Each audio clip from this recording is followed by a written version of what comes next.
bem redefinir, realinhar e recomeçar. Caminhando para o fim, reta final, Colossenses, tema de hoje: senhores e servos, honestidade e dedicação.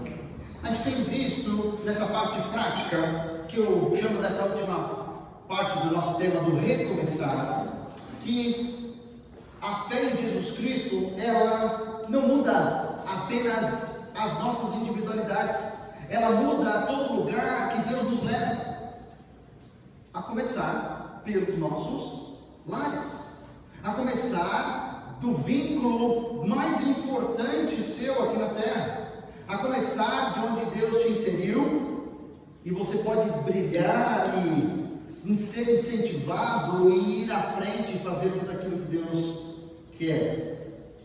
Sempre é bom lembrar que a primeira instituição dada por Deus aqui na terra foi o lar, o casamento.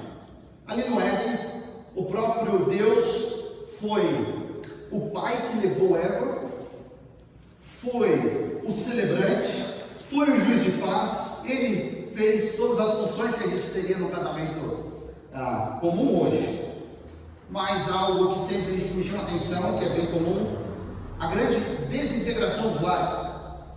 Hoje mesmo falaram que a média dos casamentos no Brasil é 11 anos. Será que estamos acima da média? Estamos aquém da média? Na verdade, o casamento ele é indissolúvel, porque o casamento é feito diante de Deus.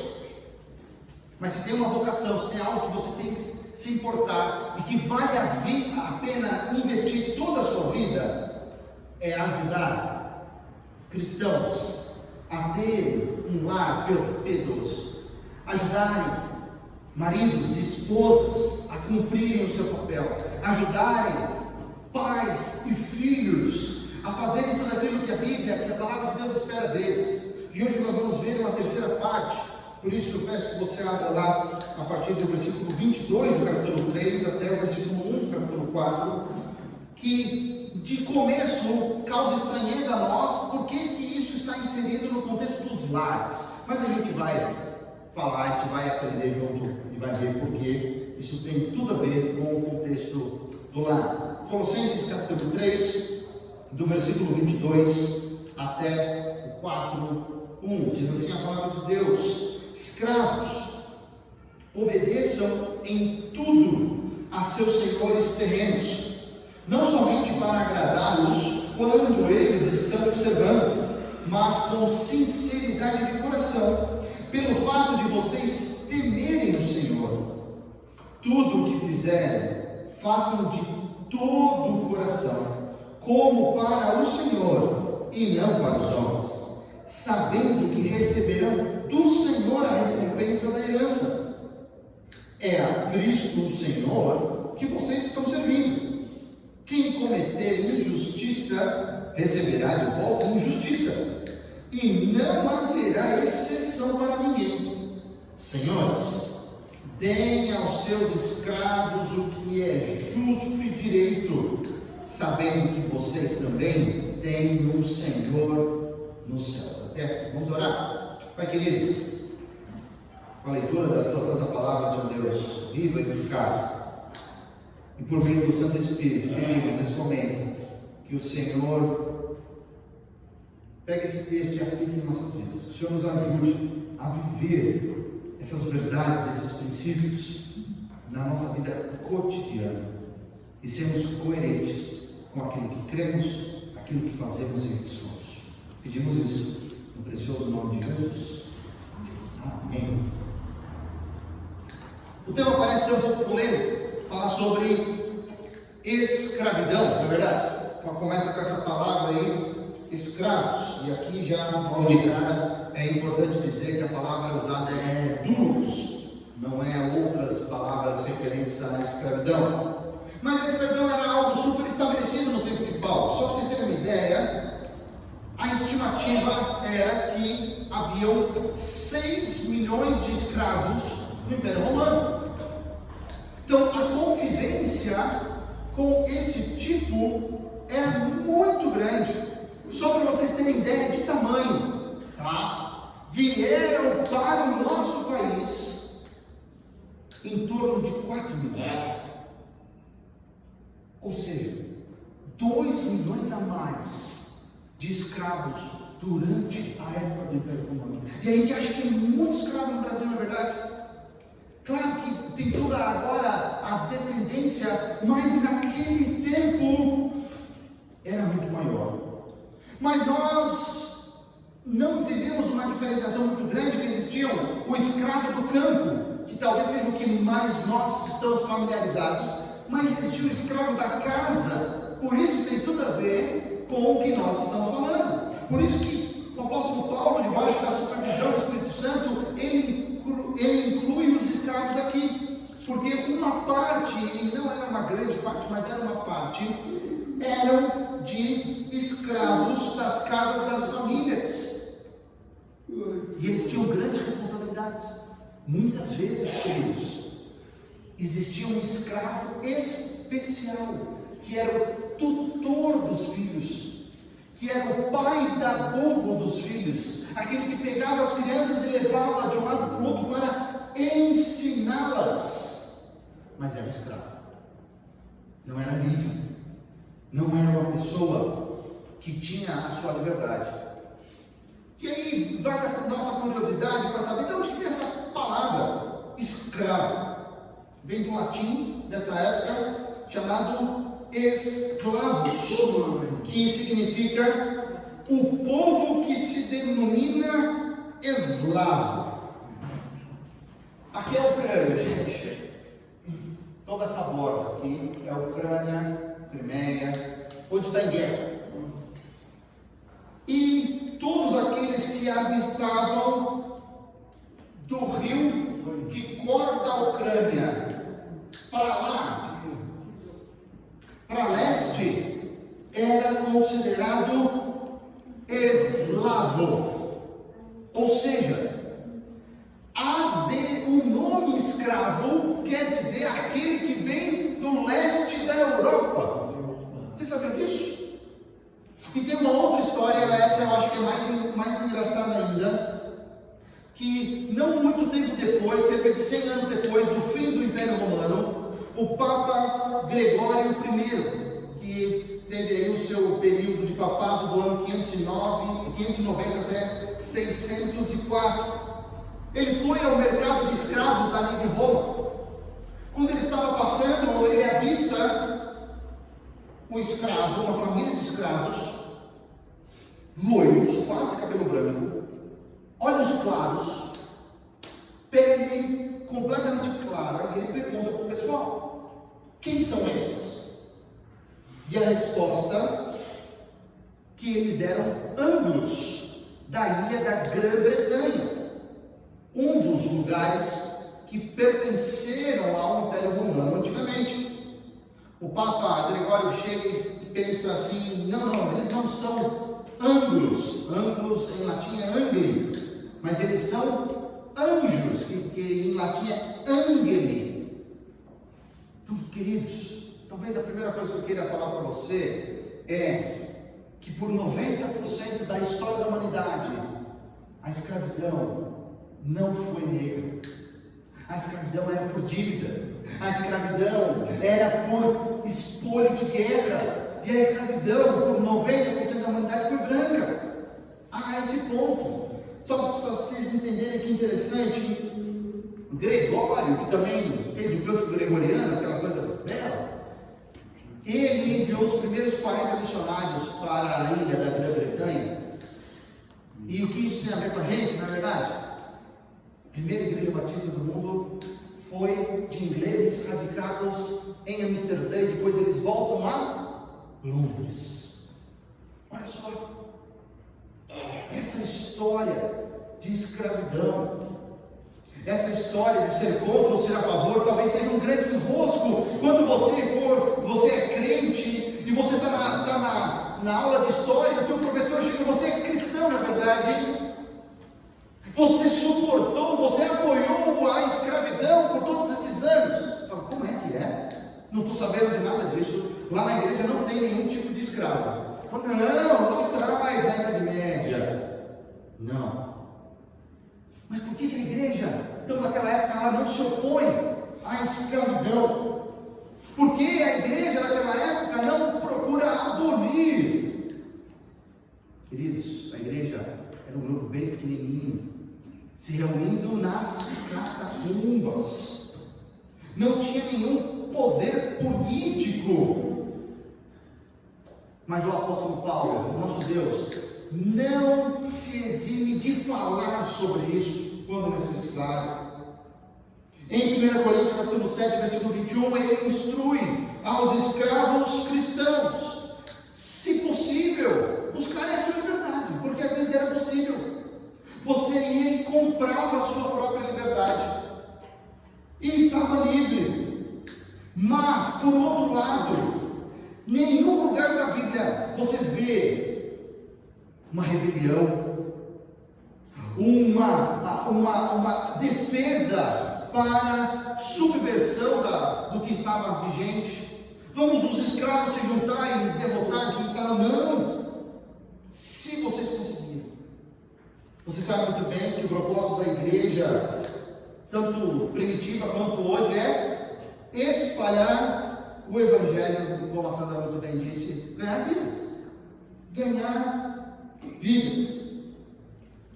Talvez a gente está tão enraizado ideologicamente no nosso mundo, que a gente vê mais cristão fazendo e promovendo honestidade, moralidade no governo e na sociedade,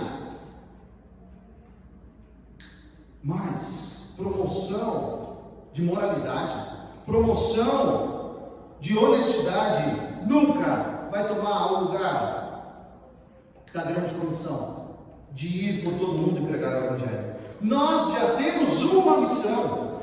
Por que a gente tenta se ocupar com outras coisas, com outros mitos, com outras pessoas, com outros messias, com outras ideologias?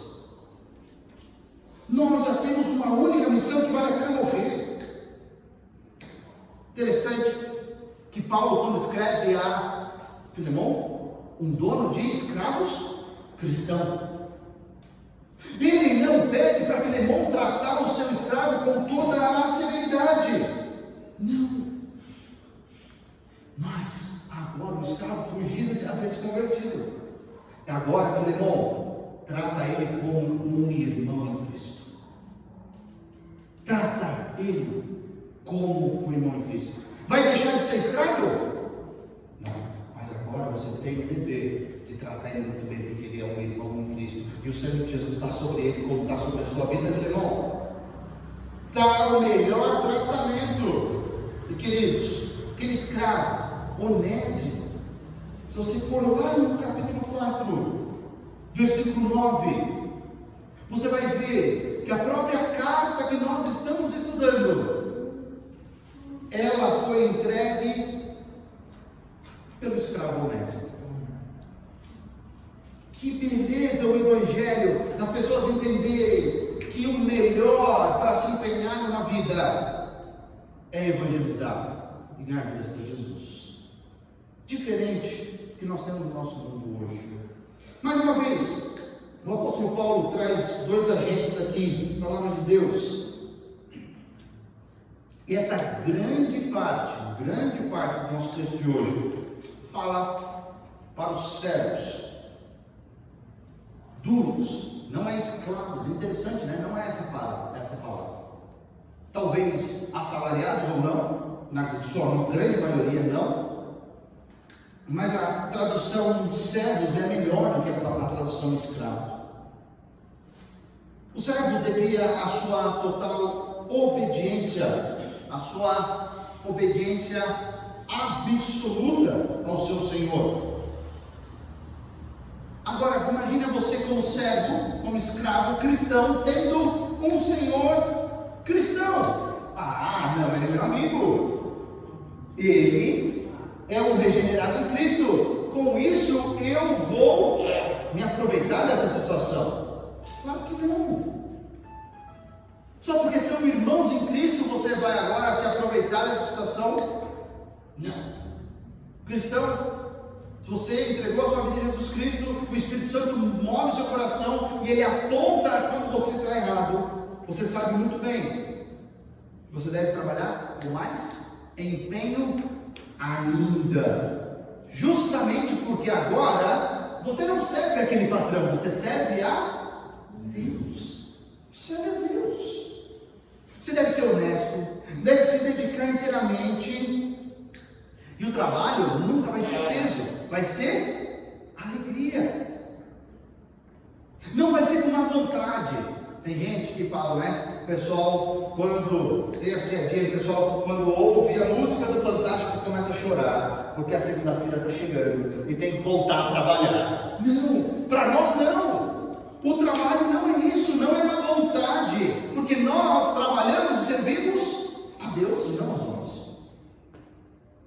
Versículo 24 fala, é a Cristo, o Senhor, que vocês estão servindo. Tem uma pessoa objetiva, tem alguém, mas não é a Ele que vocês estão servindo. Nós estamos servindo a Deus em tudo que nós fazemos. Honestidade, sinceridade para agradar a Deus e servir aos seus senhores. Toda essa passagem, ela está construída em todos os aspectos positivos da obediência. Às vezes a gente não pensa, né? Olha que benefício tem de obedecer a outra pessoa. Tem diversos. Porque no final, eu não vou agradar ao meu Senhor. Tudo que eu faço na vida, eu agrado a quem? Ou desagrado? A Deus. A gente perde a noção muitas vezes. Porque às vezes a gente só quer evitar um castigo, não é verdade? Eu vou fazer isso. O chefe chegou, todo mundo já se mexe, né? Põe na tela certa ali, finge que está trabalhando. Não, gente. Como se Deus não visse tudo. Talvez um dos atributos que a gente mais esquece é a onipresença e a onisciência do nosso Deus. Mas a gente consegue enganar um chefe terreno. Mas a Deus, a gente não consegue. E pelo outro lado também é algo reconfortante no cristianismo e na palavra de Deus, mesmo que o nosso chefe terreno, mesmo que o seu patrão não te elogie, não valorize o seu trabalho, porque você não está fazendo para ele, você está fazendo para o Senhor, eles iriam receber a recompensa. Se a gente está fazendo para o Senhor, nós vamos receber a recompensa. Agora, se a gente desobedece, e os chefes terrenos estão nem aí? Mas o Senhor iria tratar cada um conforme a sua atitude. Fala, mas pastor, não tem escravo hoje. É verdade, são poucos. E cada vez mais tem avançado a luta contra o tipo de trabalho que é análogo, ou seja, que se parece com escravidão, não é verdade? Queridos, mas esses princípios se aplicam a qualquer tipo de relação trabalhista honesta. Se você está cedendo o trabalho, está remunerando alguém, ou se você está vendendo as suas horas de vida, isso se aplica a você. Um funcionário cristão, ele deve ser o exemplo de onde ele está. Ele deve obedecer sem discutir, porque ele serve a Deus e não serve somente ao patrão. Deve trabalhar se tiver alguém olhando ou não. Tempo atrás, um jovem cristão foi demitido por excesso de dedicação. Como assim? Demissão por excesso de dedicação? Sim. Ele precisava guardar dinheiro para fazer a faculdade que Deus tinha mostrado para ele, que serviria mais as pessoas e ao reino de Deus. Então ele estava trabalhando com afim, ele se esforçava ao máximo. Sabe qual é o problema disso? Que o seu trabalho, o seu zelo, estava tornando evidente a preguiça dos outros. Quanto mais ele se esforçava, os outros funcionários olhavam fulano está querendo se mostrar. Na verdade, ele está mostrando que eu não estou trabalhando como eu deveria. E eles fizeram um conluio para fazer acusações falsas contra ele. Isso chegou ao ouvir da direção e ele foi demitido. Gente, esse é o cristão. Ele perde o emprego, mas ele mantém o seu caráter. Ele mantém os seus princípios, ele mantém as suas convicções. E quem vai recompensar ele? O Senhor, a quem nós servimos. Talvez você tenha que pensar, mas pastor, no mundo que está hoje complicado, competitivo, tem como obedecer a Deus e assim manter o meu emprego e talvez ser promovido? Talvez até pessoas queiram se aproveitar de você. E olha o cristão lá, vamos falar para ele, falar do chefe as coisas que estão acontecendo. Mas o teu testemunho no trabalho, como nós oramos aqui, é o que vai ganhar essas pessoas. Preste bem atenção nessa frase. Ganhar uma vida perdida é muito mais importante do que ter uma promoção. Se está no seu trabalho, vai fazer o quê? Vai fazer a vontade de Deus. E parte da vontade de Deus é você falar de Jesus a todos que estão do seu lado. Todos. E é mais importante ganhar uma vida para Jesus do que ter uma promoção. Segundo lugar, segundo a gente, claro, a outra parte, senhores e servos, do mesmo jeito que os maridos e as esposas, os pais e os filhos, também têm responsabilidades. Todo mundo tem direito, não é verdade? Todo mundo quer ostentar que tem direito, mas todo mundo também tem responsabilidade. Então o apóstolo Paulo, pela primeira vez, de uma maneira única, e talvez primeira na história, ele vai advertir. Ele vai chamar aqueles senhores que achavam que não tinha ninguém acima deles para conversar e falar: Deus também tem um propósito, tem um plano na vida de vocês. Vocês devem tratar quem está debaixo de vocês de uma maneira justa e honesta. Os senhores romanos não estão nem aí. Os escravos eram objeto. Eu compro, eu vendo, eu dou, eu mato, eu faço o que eu quero. Não. Agora que você é cristão, não é do seu jeito, é do jeito do dono, é do jeito do Criador, é do jeito que tem que ser, porque tudo muda, tudo muda. Esse controle quase absoluto da vida dos escravos, não é mais. Vocês não podem fazer o que vocês bem entendem com a vida dos seus escravos. Não. Mas o Evangelho não acabou com a escravidão de uma hora para outra, do dia para a noite. Porém, ela foi gradativamente mudando a relação entre senhores e escravos. Senhores justos. E eu conheci escravos que tinham sido alforreados no nosso país. Falam assim: eu quero continuar trabalhando porque o meu Senhor é bom. E era cristão. Quero continuar. Mas agora eu tenho que pagar um salário, eu tenho que pagar um salário. Não importa, eu quero continuar trabalhando para você.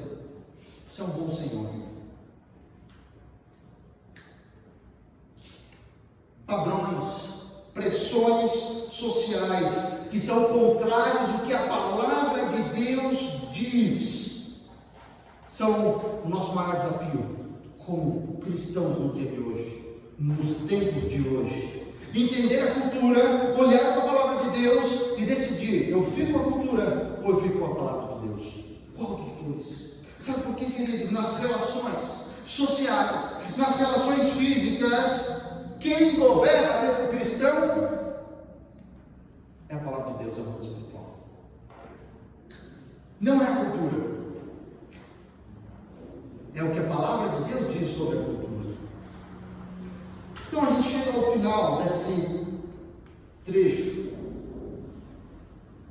dessa sessão muito prática. Não tem como sair desses 3 últimos domingos, contando com hoje, gente, isso aqui, eu tenho que fazer, eu tenho que aplicar, eu tenho que ir para cima. E Colossenses, mais uma vez, vem dizer, como nós cantamos aqui, que Jesus, Ele é superior a tudo. Até com as relações naturais, Ele transforma. Jesus é o cabeça do lar. Nos nossos relacionamentos diários, nós temos que se submeter um ao outro. Sabe por quê? Se de fato Jesus for superior na nossa vida, amar um ao outro vai ser fácil. Se sujeitar um ao outro vai ser fácil. Obedecer e tratar um ao outro com justiça no Senhor vai ser fácil. Mas tudo depende. Quem é Jesus na nossa vida? É o ideal? É alguma coisa que eu ouço? É alguma coisa que eu não sei? Ou Ele é o Senhor da criação? Ele é o meu Senhor, Ele manda, eu faço. E Ele já mandou, e cabe a nós estudarmos na palavra de Deus. E quando a gente olha para um texto paralelo, o texto de Efésios, a gente vê umas diferenças. Porque Efésios ele vai para uma outra direção, ele vai tratar sobre a plenitude do Espírito Santo. Nós estamos vendo como a palavra de Deus, Colossenses enfatiza muito a palavra de Deus. Mas olha só que interessante, a evidência de uma vida na plenitude do Espírito, a evidência da vida na plenitude da palavra, sabe quais são? Alegria, gratidão, submissão. Então pessoas aí, ao contrário, vamos pensar ao contrário, questões, ingratas, reclamonas, insubmissas, mostram que de fato Jesus não é superior na vida delas. Por isso, queridos, que de uma maneira bem simples, a gente pode dizer que o tal estar cheio do Espírito, o tal avivamento que a gente precisa, começa onde? Nos nossos lares. E começa por meio da palavra de Deus. Ou seja, ser cheio do Espírito significa ser controlado pela palavra de Deus, em todos os detalhes, não apenas em um. Ser controlado. E no lar, quando chega no real ambiente de avivamento, a família vai ser alegre.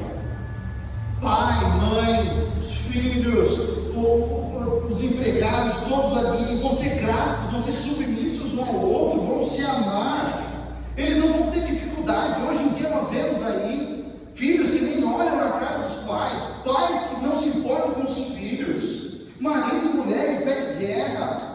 Queridos, não é isso que a palavra de Deus diz. Sabe por quê? Se você percebeu nesses 3 domingos, percebe qual que é o ponto principal. E o ponto principal fica bem aqui no meio do seu peito. A gente brinca, né? Fica dentro do seu interior. É o seu coração. É o que você tem alimentado o seu coração. Como está o seu coração? Se você tem deixado o Espírito de Deus e a palavra de Deus mudar o seu coração. Porque a gente tem confiado demais no nosso coração. Porque a palavra de Deus fala para não fazer isso. Pelo lavar regenerador da palavra, ela pode mudar e controlar o nosso coração. Quer ser um marido melhor, uma esposa melhor, um pai melhor, um filho melhor, um patrão melhor, um funcionário melhor? Deixe a palavra de Deus controlar o seu coração.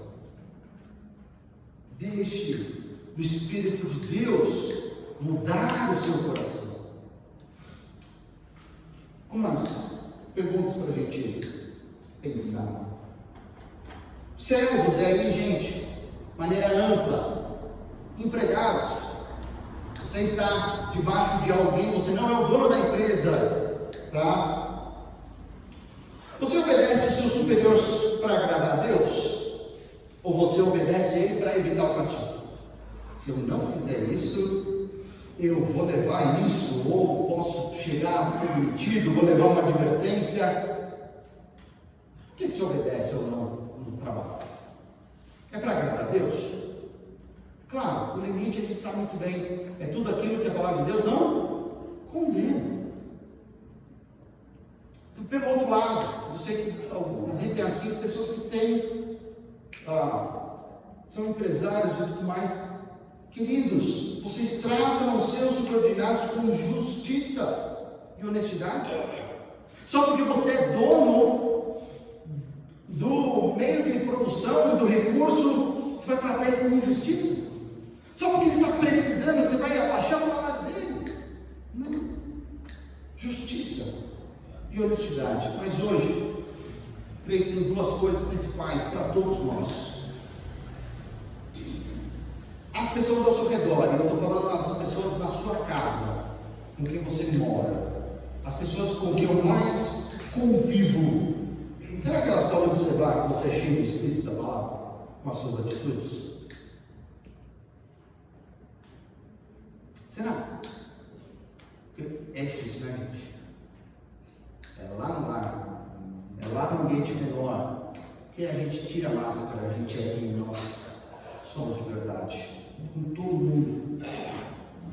Segunda, para todos nós, onde que está o seu coração? Onde que está o seu coração? Porque somente o Espírito de Deus e a palavra de Deus pode mudar e controlar o seu coração. Somente a palavra de Deus e o Espírito de Deus pode mudar e controlar o seu coração. Podemos ver hoje então que as marcas do cristianismo verdadeiro, entre senhores e servos, entre patrões e empregados, tem a ver com honestidade, tem a ver com dedicação. Está vendo ou não? Nós trabalhamos com o Senhor. Só porque você está numa posição melhor, você pode ser desonesto ou pode usar as pessoas pelo contrário. Você tem que ser justo, porque é um ser humano, porque Jesus Cristo morreu por ele também. Vamos orar?